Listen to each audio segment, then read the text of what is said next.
How's it going, everybody? You know what day it is. It's Sunday, which means we've got another Q&A video coming at you. Questions that are curated from both the YouTube channel as well as people in chat. They're over here, twitch.tv/Lawler, coming and hanging out. If you guys enjoy the content and stuff, make sure you guys like, subscribe, notifications, all that fun stuff. And more importantly, if you want your questions answered, you know what to do. Let me know in the comments down below, or come over to the chat and try to skip the line. Both works. We've been running international scrims all day, and we got a little bit of downtime, so I figured why not do a bit of an extended Q&A, because there's a lot of people in chat that are asking a ton of questions. So I figured what better way, especially with the major coming up, to focus on some of that stuff. But I've also been getting some really weird stuff too, so who knows what'll happen. But let's transition to the other screen. Let's talk about some of the stuff that you guys asked last week, and then we'll try to alternate between the two as always. First one is going to be from DSI Productions. Did casting Rocket League help you in any ways with casting FPS games? What are those specifics, and did you bring any habits from casting RL that might have made your FPS casting less favorable? So casting in general, I think, no matter what, provides you some fundamentals. I think that's the number one thing. The fact that I had experience at all before going into FPS helped a lot. I understood the basics of like how to pass off and learn tendencies and cadence and inflection by listening to my commentator and my coworkers and be like, oh, okay, he's about to stop talking. Now it's my turn to start. A lot of time, anytime you approach a new game, a lot of it has to do with just prep work.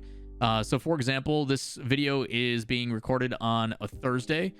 Tomorrow on Friday, I'll be casting the G-Loot series for Apex Legends, a game that I play quite a bit. And I think a lot of it, as long as you are well informed and you've prepped well for a game, is enough for you to do it. And once you've done it enough times and you have enough experience, you can transition to just about any game. It may take a little bit to get kind of into the groove of things, but I think Rocket League helped a lot because it is such a fast-paced reactionary game. You have to learn to read the game very quickly, and there's not a whole lot going on. Car, see ball, hit ball kind of situation. Obviously, there's like depth to the game, but we're not talking about like crazy metas like this character selection or these maps or this and that. Like, because the game is so fast-paced, when I went into FPS, there was so much to talk about that it was great because I was so used to having so little to pull from, and that's obviously changed a lot over the years. But FPS, there's just so much theory crafting to talk about. There's so many different styles and play styles, and these teams hot drop here, go there. There's different metas, gun balancing, and all that kind of stuff. It's more so about choosing the right thing to say, which Rocket League helped out a lot with, because there's so much happening on the field. You got to be very precise about what you're saying. And now that the gameplay has slowed down a little bit, except for the big moments, I had experience doing the play-by-play and the really high, fast top 10, you know, top 5 final circle kind of stuff. But then I also got a little bit of a time and chance to slow it down, you know, articulate a bit more, be very specific about what I wanted to say. You had time to literally talk theory and not have people be like, well, why is this guy not talking about the goal going in, even though I knew goal went in? So yeah, I think Rocket League as a foundation, as like a base level, really helped with like the nuances that takes some time for people to learn as like a professional commentator. So I think the easiest thing to say is the fact that the fundamentals and the things you learn through experience I got with Rocket League, but FPS has helped me with my cadence and the developing of the story and adding weight to the moment type of stuff, which is really fun. And I recommend anybody who is casting to try different titles, because it does make you a lot better. It gives you a different perspective on things, which is really cool. So really fun stuff there. Next question from Wazzy in chat says, do you see Rocket League ever hosting a Worlds in a stadium like SoFi and have like 20K people watching? Yes. Or you see them slowly building up to how big the venues are now? I think it's a mixture of both. The difficulty is we haven't really had a chance, right, to do live in-person stuff. So finding venues with that in mind is very difficult. And I think it's going to scale up slowly. This will be the most attended in-person event that Rocket League has ever had when it comes to a live crowd, straight up. We did see in season 7 a pretty good turnout for New Jersey/Newark, but it just wasn't to the same level. Now that free-to-play has happened and everything else, like, there's a lot more people watching and playing this game. There's a lot more people invested in the esport. When you have events like 2-3 times a week, every week for Rocket League esports, there's just a lot more eyes on it, which is really cool. So they did say in the announcement video for All CS 2021-2022, they wanted to do twice the size of something like season 7, which is like 10 to 15,000 people. So that is their intention. They do want to have that many people. Yeah, I think they probably could have bumped it up with how fast tickets and stuff were sold. Other than like singles, you're talking like an hour, 2 hours for 5,000 tickets is pretty impressive. So I do think that when the time comes and if they can announce it sooner and have more time for people to prepare and stuff, because it's tough to book flights and everything right now. Gas prices are insane and everything else. So flights and everything are really expensive. My typical flight to LA, like if I was to fly from where I live in a small town, small airport to Los Angeles, would probably be about like $800 round trip. Now it's like $2,200. It's a ton. And the more time you have to like plan that out, usually 3 months in advance, you're going to get the best deal. If they can kind of give people a heads up and some time to do it, that will help a lot with attendance and everything else too. So they are trying to, without a doubt. I do think it is possible. 20,000 is a lot of people and it'll take us some time to get there, but a lot of it is because of the restrictions and trying to build that back up and make it more of a normal thing. So in time, I would say so in time, but I think right now they've got to be a little bit more reserved with it for sure. Matt's questions about Unreal Engine 5, which is very popular nowadays. When UE5 is released, will that version of Rocket League be available on old gen consoles? Appreciate answers from other people in the comments as well.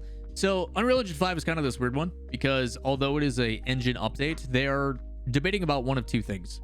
Either Rocket League gets a really big update, like the actual Rocket League game you have now, you'll just download a big update and then it'll be patched with the new engine, or they release a completely separate client. Like the game is no longer available on Steam. You can only get it on the Epic Games Store and it becomes Rocket League, but now there's a totally different game you have to install. Like there's a chance of that as well. Either way, I don't think they're going to put that out without it being enabled for previous gen consoles. But again, that's a conversation that they have to think about. Everybody's kind of upset, especially with like season 6, about how the standard that they've put out with looking at like the polish and stuff of a new map and this and that is kind of dwindled a little bit, and it's kind of be expected because they're having to focus on not only updating Unreal Engine 3 stuff, which will not translate to Unreal Engine 5, but they're also still trying to develop Unreal Engine 5 as well. It's a really tough thing to do. Not only does it apply to making a new thing, but they've got to be able to put that out for Switch. They got to do it for PCs. They got to do it for consoles, different generations of stuff. Like it's tough. It's really tough. So that is something that they're having to debate on. I would assume that they will accommodate in some capacity.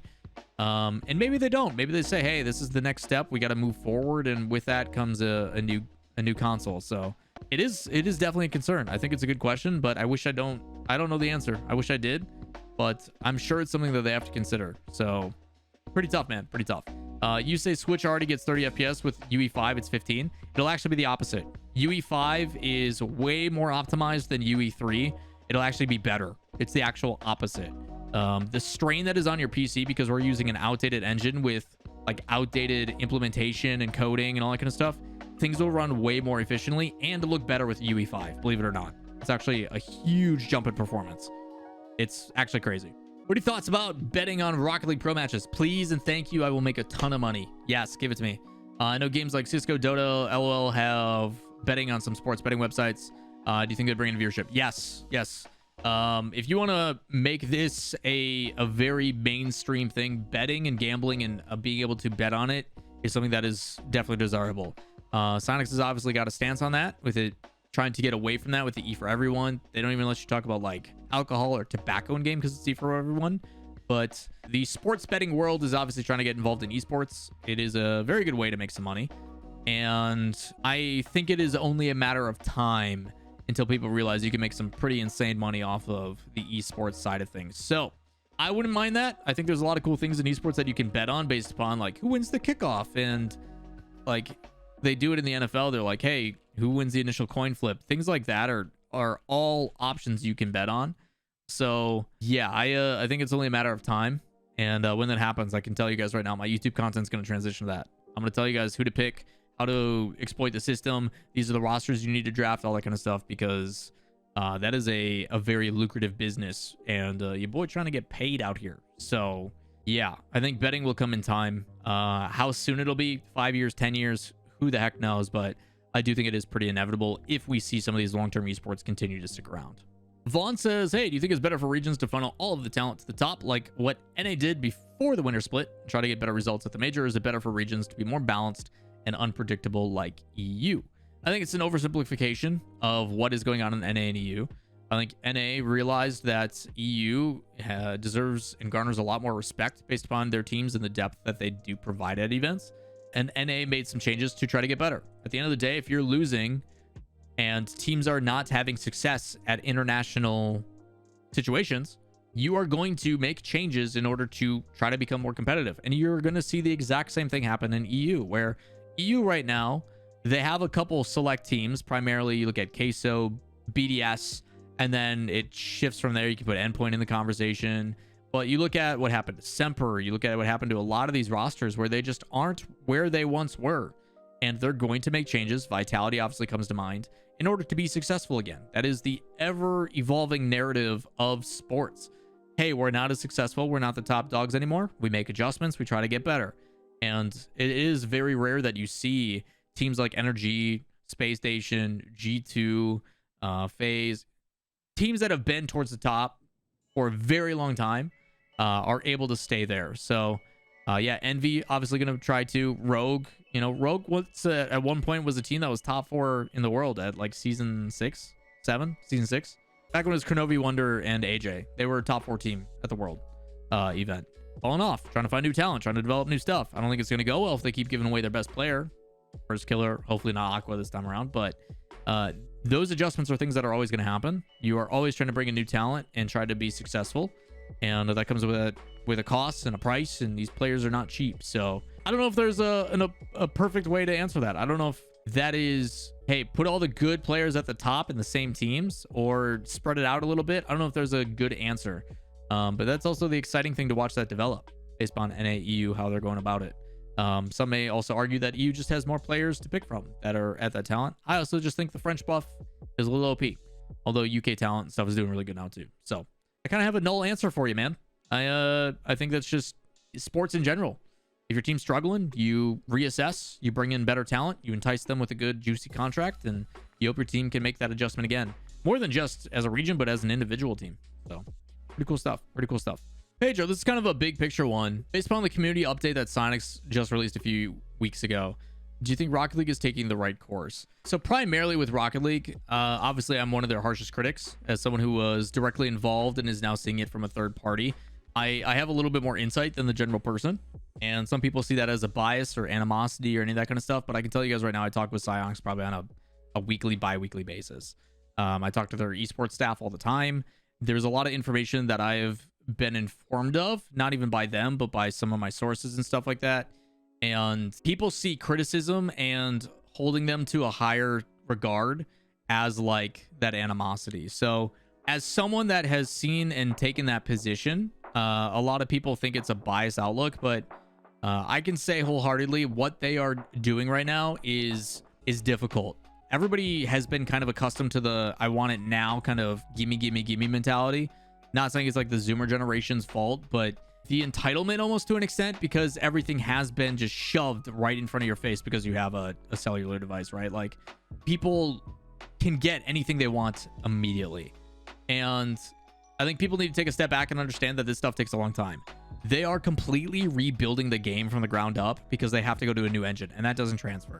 That's very difficult to do. Plus, they're having to make sure that with it being a physics-based game, it does not feel any different because people will be upset because they've put tens of thousands of hours into it. And if it feels different, people are going to be upset. So not only are they trying to update the engine and make things better long-term, but they're also trying to appeal and appease a current community that wants more content, even though if they build it for Unreal Engine 3, then it won't work for Unreal Engine 5. So it's like they're trying to do this balancing act, and then they have their Rocket League esports staff, which is like, I think up to 8 to 10 people now that are, despite having a very small team, running a very successful esport. I mean, you got a circuit-based system, you've got good viewership, teams are more invested than they have ever been. We've got a lot of different things going on and a lot of moving parts. They ran a successful major with no COVID cases. They're now bringing back a live situation that we haven't seen in 2 years. Like, what Rocket League as a whole has done is very impressive. And that's coming from the guy who's one of the most critical and holds them to a very high regard. because I expect nothing but the best for this game, because I know it has the potential to be the biggest esport in the world. Every organization thinks that Rocket League is a wet dream, and rightfully so. So the only thing holding back Rocket League right now is Psyonix. And that's not even saying that they're doing that. It's just, it takes time for this stuff to develop. When they got bought by Epic Games, that usually takes like 2 years. You think that Blizzard Activision is going to immediately see the effects of the Microsoft acquisition? No, it's going to take like 2 years for them to get involved. We're roughly into like year 2, 3 of that, going on probably 3.5, I would say. I forget the exact timeline, but you are seeing the effects, the sponsors and stuff. And yes, people think that rebranding a regional is just low-hanging fruit, but that's what keeps bills paid. That's what keeps the lights on. Those partnerships and stuff lead to them to be able to reinvest that into the cool things that we all want. So I think they're in this weird in-between transition period, and a lot of us are just kind of waiting and hopeful for Unreal Engine 5. And I think that'll be the make or break. I think the esports super successful. It's doing a lot of really good things. This major, I think, is going to give us some insight into how things are actually going based upon what the event looks like and how it's ran, which I'm very, very hopeful. I know it's only 2 days, but like knowing Psyonix, this thing's going to be insane. This is the first time that you're seeing like true involvement with Epic Games. I think people are going to be blown away by this event. It's going to be very special. As for like Rocket League in general, we've always wanted more content. The fact that they are putting in a new game mode that like you bump people into a goal and stuff, we'll see how that plays. But when Unreal Engine 5 comes out, I think that'll be kind of like the make or break. I think when we see that, that's when we're going to be able to make some actual decisions. Like if Unreal Engine update comes out and it just falls flat, that's when we're like, ooh, that's a little bit concerning. But there is a lot of things going on behind the scenes, and the future, I think they are trying to put some stuff in. I think obviously they scale back a little bit. You know, they made it 15 instead of 13. Everybody got upset. They make those adjustments early. And I guess that's the only kind of thing I kind of view on, which is like, why didn't you guys think about that the first time around? But the fact that they're making those changes, they're addressing it, is communication, which is something that we all want. So long drawn out answer. I think they are taking the right course. I think they're making a lot of really good decisions. I think they are putting in a lot of effort to make things happen. And we just got to be patient, which sucks. I don't think any of us want to be patient. I think it's very difficult to do, but things are going in a good direction, I would say. Yeah, I would agree with that. I think things are going in a pretty dang good direction, or taking the right course of action. This is a really good question because I think it's really topical. Mateo says, "Hey, love the unique content. Keep crushing it. Thank you, sir. Appreciate it. Managed to take some tickets for this upcoming major in LA, and I think you're gonna have a wonderful time. Super stoked to go, which you should be. But the two people I'm going with know practically nothing about Rocket League or the RLCS scene. Do you have any recommendations for the videos or the content I can show them to get them a little bit more hyped for the event?" There's a couple things I will highly recommend. Number one, this game is super accessible. Even if they don't know a ton about Rocket League, if they sit and watch, they'll have fun. They will have a lot of fun. I think they aren't going to necessarily be super educated on like the teams and the storylines and stuff, but that's the caster's job. The casters there will try to do their best to make sure that if you're listening, which audio will be pumped in, you'll be able to pick up on some of these storylines and the people to follow along with and all that kind of stuff. Other things they can do, and other things you can do, is you've got, 4 or 5 days until it all starts, 3 or 4 days. Watch some LANs. Sit down and watch season 5 together. Go watch the last couple of matches. Take 2-3 hours out of your time, skip through all the breaks and everything, and watch the semifinals and the grand finals of season 5. Go look back and watch the big moments. I think Subpart HD, go watch their video of the greatest overtime of all time. Go watch that story-based content. Go watch Sunless Khan and listen to his like build-up of SRG and like some of these teams. Go look at any of these, really good videos about the stories of like prolific players and this and that. That kind of stuff will allow you to kind of resonate with the people that are there. It kind of tells you a little bit of the history. And more importantly, we just talked about how the fact that V1 is going to be doing watch parties on Thursday and Friday. Come talk to me. I'll be there. Come hang out and do a watch party with like-minded people before the main event to kind of get you revved up and excited for it. The more and more you can like surround yourself with the community about what it is, I think it'll give them that like special feeling. And even though they may not be educated with it, it will have a very much so lasting impact on their scenario of, hey, I'm new to this, but I'm invested in doing it. And the fact that you're bringing two people that are a little bit lesser known on it, I think you'll be just fine. I've seen many a story of people bringing friends, family, you name it, to these events, and it's some of the best times of their lives, and they become fans for lives. LANs are a very special place to be. It's infectious. It really is. So I have no issues and I have no concerns of what your friends are going to experience, despite them practically, quote, knowing nothing about Rocket League or the RLCS scene. If they go in with an open mind and they're there to just have fun and watch some high-level esports competition, case in point, I'm after the World Championship, or after the major for RLCS, I'm going to the Call of Duty event. I'm not a big Call of Duty fan, but the Minnesota Rocker is hosting an event, and I'm bringing one of my real-life friends who comes from blue-collar Wisconsin that has never experienced a live esports event. Neither of us watch Call of Duty, but I do know it's a live esport, and I know what's going to happen at that event, and it's that atmosphere is super infectious. So while they may not be super educated on the situation, just like how I'm not educated on Call of Duty, I know that going there and being around a bunch of other people that are excited and animated about a topic is something that you just kind of fall in love with. It's a very good time. So I do highly recommend keeping an open mind. Maybe watch some matches ahead of time and kind of explain stuff. And if not, come yell at me at the V1 watch parties on Thursday and Friday, and I'll do my best to give them a reason to fall in love with it, like I did, 7 years ago. So with that said, that's gonna wrap it up for this Q&A video. We went a little bit longer on this one, a little ranty at times too, but that's what tends to happen. You guys ask a ton of questions, and I always appreciate it. There's so many of these to go through, and I wish I could get to all of them. I just don't have the time or the breath to do it. And the fact that you guys keep asking every single week is greatly appreciated. So with that said, if you guys do want to get some of your questions answered, 2 ways you can do it. As always, comments down below, or pop in a chat with these lovely people. Come ask me. A lot of questions do get answered not in these videos when I stream through the week. People will come in and just ask a question. Like 99% of my stream is ran by you people asking questions, and then we just talk about it. So if you ever want a question answered, just stop by literally any other day than Tuesday and Sunday, and I'll probably answer it at some point. But that is going to wrap it up for this video. If you guys do enjoy the content, as always, thumbs up, subscribe, notifications. Chat, what are we saying goodbye? What is our one thing we need the people on YouTube to know? What are the frogs supposed to know? I need one like really good one to like, what's the don't eat yellow snow. That's a good life lesson. We'll see you in the next one. Peace.